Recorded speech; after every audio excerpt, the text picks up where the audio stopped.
பாசத்தை கொட்டி கொட்டி வாழ்ந்து வந்த மனைவி திடீரென பாச கயிறோடு வந்து நின்ற யமன் கடைசியாக கணவரிடம் கூறிய அந்த வார்த்தை.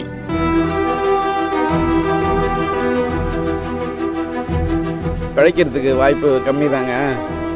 யாருக்கா ஒரு ஆளுக்கு தான் சக்ஸஸ் ஆகும், எல்லாருக்கும் ஆகாது அப்படின்ட்டாங்க. அப்புறம் வாய்ப்பு வந்துட்டு எதுக்கு அவ்வளோ செலவு பண்ணிட்டு அது பண்ணிட்டு வேண்டாம்.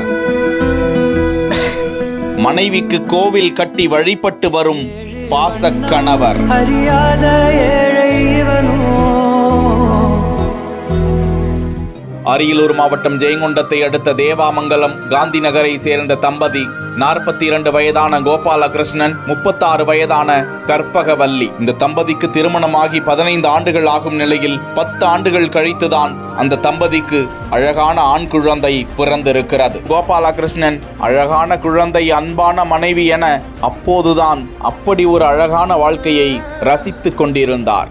அந்த நிலையில்தான் பேரிடியாக கற்பகவல்லிக்கு கிட்னி செயல் இழந்து போன அதிர்ச்சி தகவல் வருகிறது. அலையாத மருத்துவமனைகள் இல்லை, பார்க்காத மருத்துவர்கள் இல்லை, போகாத கோவில்கள் இல்லை. பல லட்சங்களை செலவு செய்தும் மருத்துவர்கள் கைவிட்டு விட்டனர். சோர்ந்து போன கோபாலகிருஷ்ணன் போராடுவதை கைவிடவில்லை. அந்த நிலையில் கற்பகவல்லி, இனி எனக்காக மருத்துவத்திற்கு செலவு செய்ய வேண்டாம், விட்டுவிடுங்கள், நான் போய் சேருகிறேன், ஆனால் என்னை மறந்து விடுவீர்களா என அந்த மனைவி கண்ணீருடன் கேட்க, நிலை குலைந்து போன கோபாலகிருஷ்ணன், இப்படியெல்லாம் உன்னை விட்டு விடுவேனா, உன்னை காப்பாற்றியே தீருவேன் என போராடி கொண்டிருந்த நிலையில் கற்பகவல்லி அனைவரையும் விட்டு கடந்த 2023ஆம் ஆண்டு ஏப்ரல் மாதம் காலஞ்சென்று விட்டார். மீளா துயரத்தில் இருந்த கோபாலகிருஷ்ணன் தனது வீட்டின் அருகில் உள்ள சொந்த நிலத்திலேயே மனைவியை நல்லடக்கம் செய்து அவ்விடத்தில் 15 லட்சம் ரூபாய் மதிப்பில் ஒரு கோவிலையே கட்டி கற்பகவல்லி அம்மனாக பாவித்து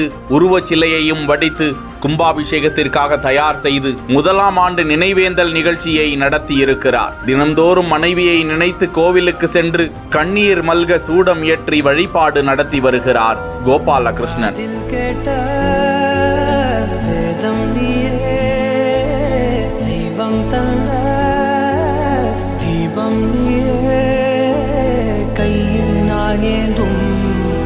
காதல் நீதானே, நீ இல்லாமல் கண்ணீருக்குள் மூழ்கி போவேன்.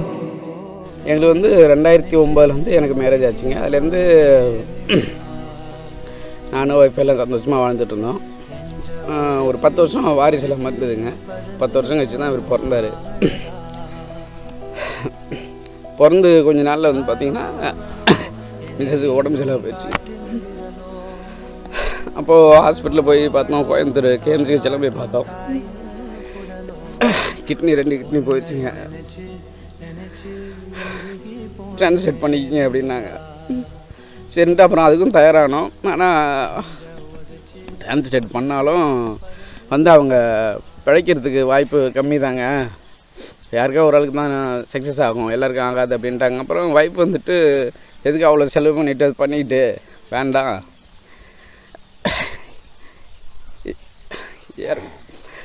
இறக்குறது உறுதியாயிருச்சு. இதுக்கு மேலே எதுக்கு செலவு பண்ணிட்டு இருக்க வரையும் நல்லா இருக்கிறேன். ஏதோ ஆயுர்வேத ட்ரீட்மெண்ட் பண்ணிவிட்டு இருக்க வரையும் நல்லா இருந்துட்டு சந்தோஷமாக போகிறேன் அப்படின்னு சொல்லியிருந்தாப்புல. அப்போ தான் நான் சொன்னேன், அவளை சீக்கிரம் இறக்கிறது விட மாட்டேன், அப்படி என்னையும் மீறி நடந்துருச்சுன்னா நம்ம வீட்டிலே சொந்த இடத்துலையே ஒன்று அடக்கம் பண்ணிடுவேன். அடக்கம் பண்ணிவிட்டு கோயில் கட்டி ஊர் மக்கள் வரைக்கும் எல்லோரும் உன்னை சாமியாக வணங்குற அளவுக்கு நான் வச்சுருவேன் அப்படின்னு சொல்லி தாங்க. இப்போ இறந்து 1 வருஷம் முடிஞ்சு இப்போ நம்ம கோயில் கட்டி இன்றைக்கி கும்பாபிஷேகம் நடத்தி முடிஞ்சிருக்குது.